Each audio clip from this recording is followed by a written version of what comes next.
One of Brunswick County's fastest growing towns moving closer to changing future municipal elections. Council members in Leland continued the conversation today on district voting.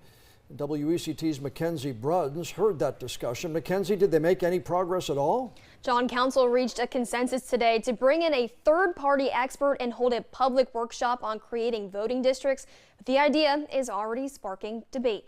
Today's presentation walked Council through the legal requirements. Under state law, Council would draw the district lines themselves, keeping each district as equal in population as possible. The push for change comes as Leland has grown from about 1,000 people in 1989 to more than 33,000 today, all while keeping the same at-large voting system. Some neighbors have already raised concerns about who controls the map drawing process and how boundaries will be decided, but Councilmember Veronica Carter says the population requirement should address those worries.